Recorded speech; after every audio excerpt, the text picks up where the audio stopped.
Yes. Did you see Dwight smile at all today? Come on, guys. I haven't seen Dwight today, but I don't really take note of whether people are smiling or frowning or whatever. I mean, I just, You're smiling today. Sometimes. Other times I'm not. I mean, that's pretty much how everybody's day goes. So. Can you describe just the dynamics of going into this training camp with all this obviously major uncertainty as to what the makeup of the team's going to be? Because yeah, I mean, look, it presents a challenge to all of us because you have this sense of I'm having trouble with the word, but you have a sense of that this isn't permanent. The group we have now, and so.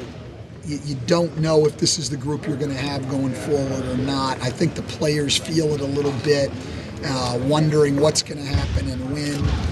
And all you can do, that's not going to change until the situation resolves itself one way or another.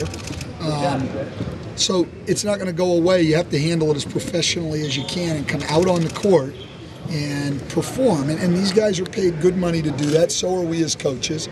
And we're all professionals, and that's the way we're going to approach it. I'm sure the locker room feels a little bit different in certain ways, but when we come out here, practices have been good. We've gotten a lot done, and I think that will continue. So there's no strained atmosphere right now, Stan, and you believe that the longer this goes on, the more propensity there would be to have a strained atmosphere? I don't have any idea what'll happen as time goes on. That'll play out. Look, as a coach, Otis has got to deal with this a lot more than I do. As a coach, my job is to come out here and coach the team every day, and so my job doesn't really change. It really doesn't. So, that's been good, and practices have been good. What it'll be like tomorrow and Wednesday and Thursday and 2 weeks from now.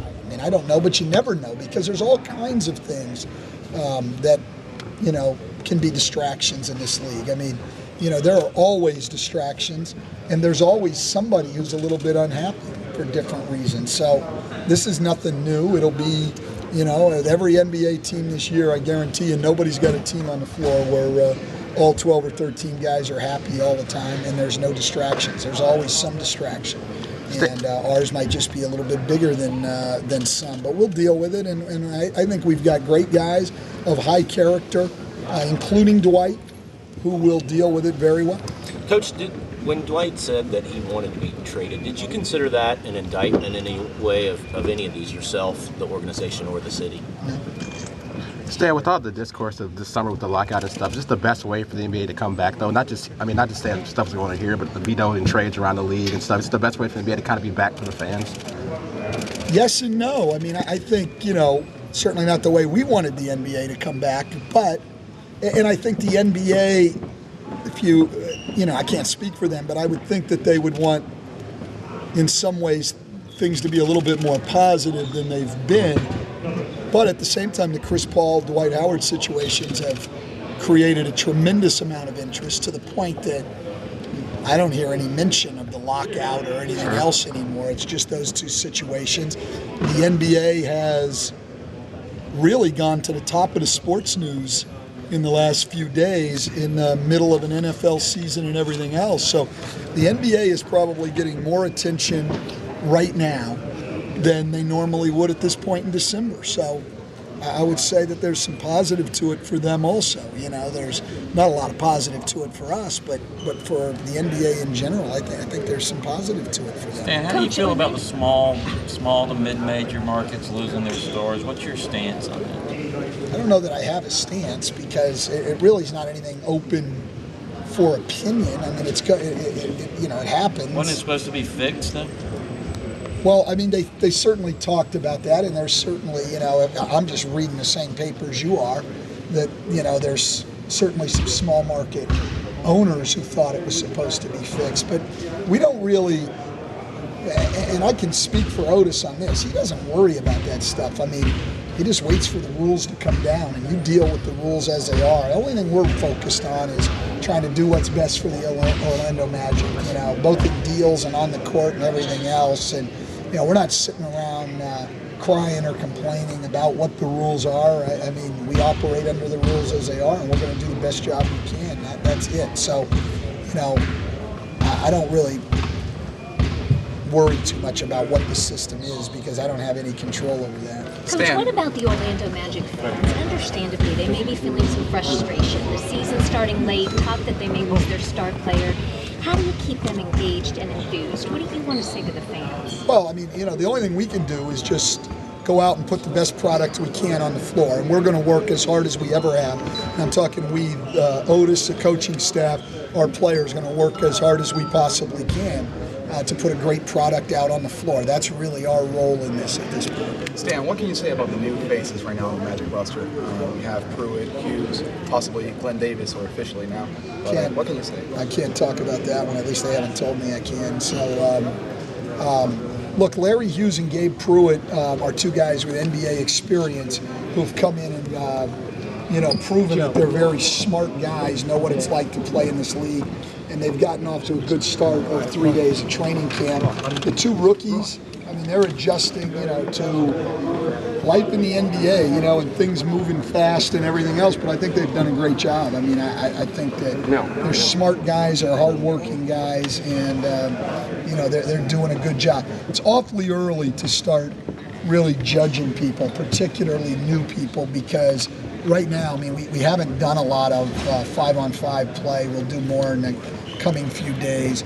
But also, everybody gets better once they get more comfortable with what you're doing. And those guys aren't as comfortable as, say, the returning guys are. So I'm not looking at practice right now to evaluate guys. I'm looking at practice to get our team ready to learn what we're doing. As we get further down the road and into the exhibition games and closer to the start of the regular season, then obviously we have to make some evaluations, but it wouldn't be fair to those guys right now. Stan, playing off of what you just said, if a deal with Dwight is imminent, if it is going to happen, does it do you and your staff good to have it done sooner?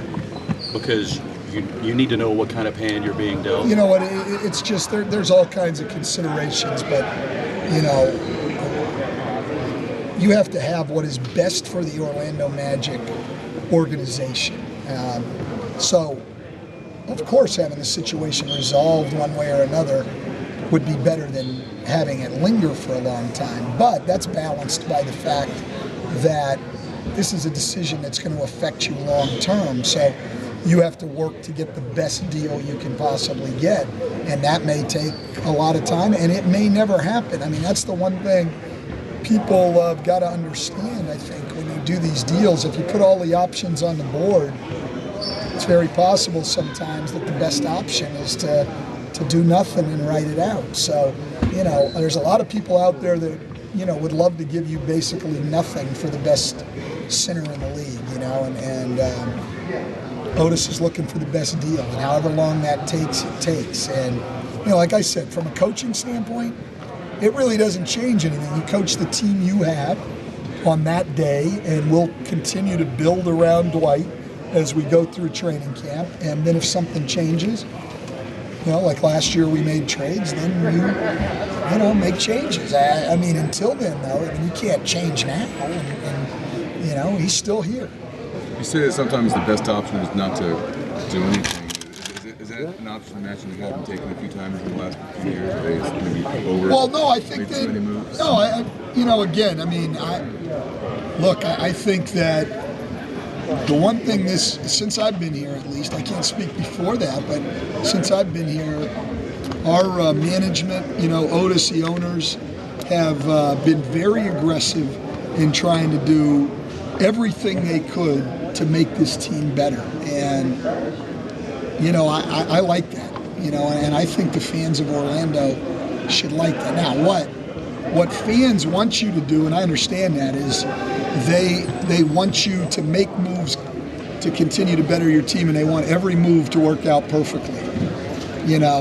I think sometimes it's a lot easier, and you certainly give yourself a lot less chance of being criticized if you just sort of sit there and do nothing. And Otis hasn't taken that approach. I appreciate that, among a lot of other things, in working for him, and he will do the same thing here. He'll be very aggressive in trying to do what is best for the Orlando Magic. Dwight mentioned he wanted more input. What are your feelings about the amount of input a star player should have in the deals that are made? I don't have any comment on that at all.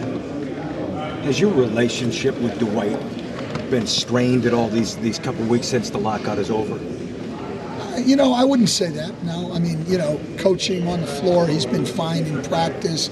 Our conversations have been pretty casual, have not talked as much in depth in terms of basketball and things like that. I don't want to right now. First of all, he's, going through a lot and hearing a lot from other people, and Otis is handling the business part of it for the Magic. I don't want to insert myself into that at this point. But you've not been asked not to do that? No, I haven't been specifically asked not to, but there's enough going on, the conversation back and forth, and it's Dwight's agent and Otis in our front office and Dwight, and I think it's best I stay out of that, and I just stick to coaching him on the court. It hasn't been strained. I mean, I've asked him, about his son, and about his family. I mean, I haven't felt any strain at all. I just haven't tried to insert myself into this conversation. I don't really think it would be the right thing to do for our organization. Do you think that Glenn Davis, Big Baby Davis, coming? I can't talk about him right now. You can't even project him as a back. I can't talk about him right now. I'm not allowed to at this point. Do you like your roster? Right? You are correct. I cannot talk about him. That's what I thought. Do you like your roster as being a contender? Right now, yeah. I mean, I do. I like our roster. I think it's got a chance to be very, very good. So, as always, and probably even more so in this shortened season, I think health is going to be a huge part of it. And there's some significant risks in playing on such short preparation. I'm not talking about just for us, but for all the players around the league. That I think the risk of injury goes up.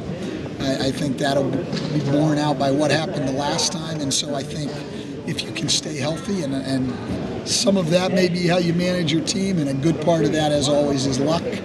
But it'll play a big role. Health always plays a big role. Last thing here.